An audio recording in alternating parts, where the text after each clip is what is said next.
Dear friends, greetings to all. Today's topic is functions of financial management. This is in the introduction chapter of the subject financial management.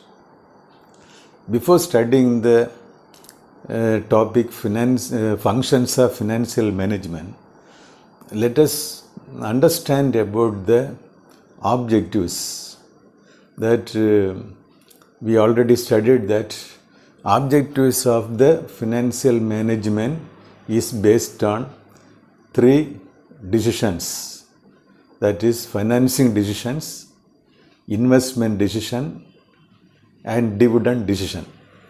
On this basis only functions of financial management can be studied, or it is derived or determined.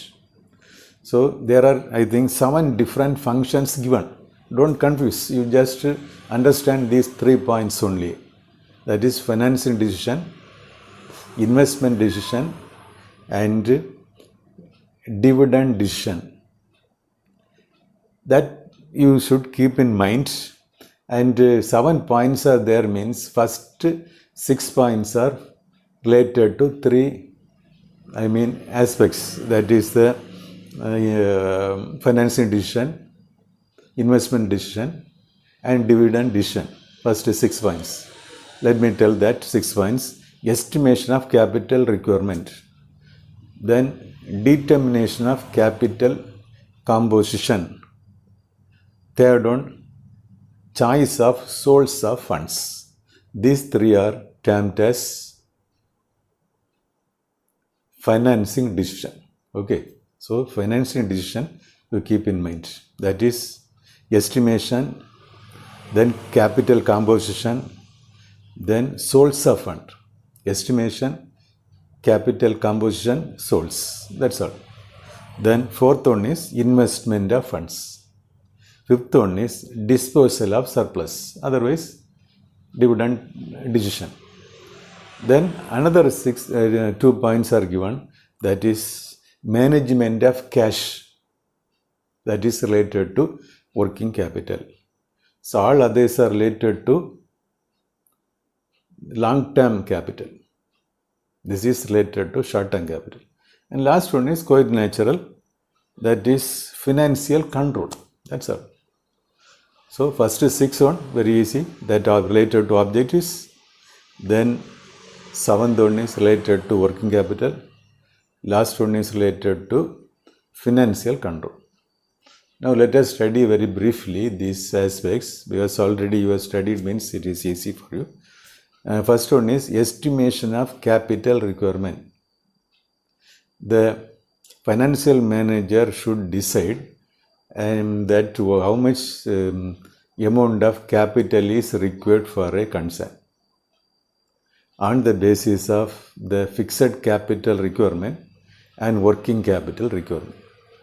Some concern may be dealing with manufacturing a product and some concern may be dealing with provision of services. That working capital requirements depends upon the nature of the product. So anyway, that concern should decide that suppose the working fixed asset requirement may be say 70 lakhs, and the managers with the consultation decided that working capital requirement being 20 lakhs, total capital requirement for the concern is 90 lakhs. For example, I am telling it may be 90 crore or 900 crores, mostly a huge amount. More than 100 crores for limited companies, public limited companies. Then this they have to decide. Then they have to determine the composition of the capital. That in our example we have taken 90 lakhs or consider it as 90 crores. Let me take it as 90 crores.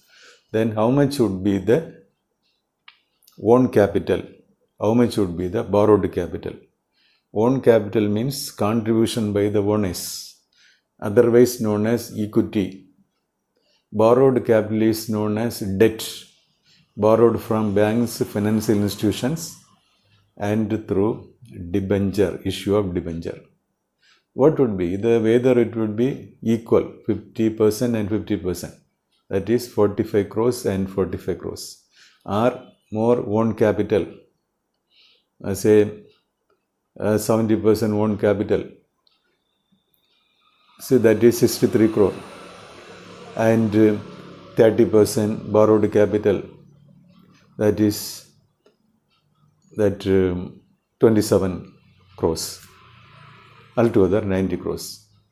Or the borrowed capital would be more, maybe 60% borrowed capital means 54 crores, and the rest of the own capital, that is 40%, 36 crores. This composition to be determined based on the cost of capital. Then next one is third one, choice of source of funds. Where the funds to be raised? For the own capital, no other option except equity, issue of equity share capital and issue of preference share capital. They have to decide how much will be the preference share capital.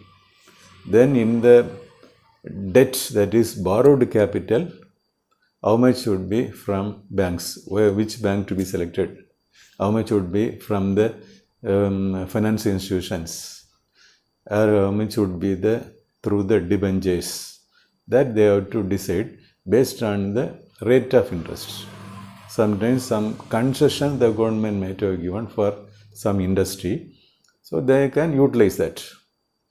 The next one is then coming to the investment of funds, that is investment decision. While investing, best projects should be selected, best machinery should be selected, best buildings should be constructed. Then that would be for when investment of the funds in some other concern, they should think about the safety, reasonable return, viability of the projects, everything should be taken into account while investing the fund. Then fifth one is disposable profit. Disposable profit is after meeting the interest, tax and the statutory reserve, the profit available is called disposable profit. From that, how much to be kept as reserve and how much to be distributed to the equity shareholders as dividend. This proportion should be decided taking into account of the future expansion of the concern. Okay. Then sixth one is management of cash.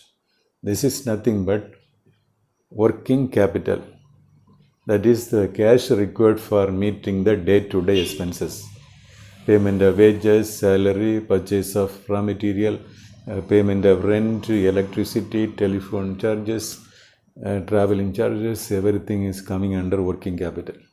Cash management.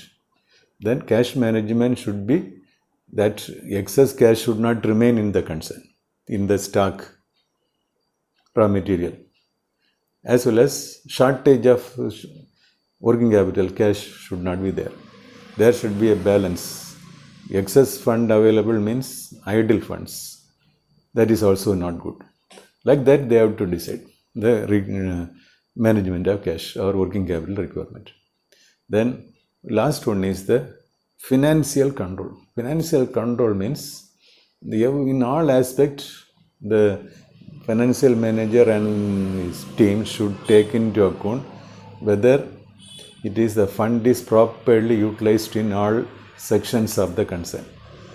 It may not be overspent, or it may not be spent less and thereby getting dissatisfaction of the employees. That would not be there. For that, some tools are provided in the financial management. That is the ratio analysis, financial forecasting, analysis of financial statements, then like that, break-even analysis, marginal costing, all techniques, standard costing can be adapted for the effective management of the finance and control of the finance. Okay, that's all. Thank you very much.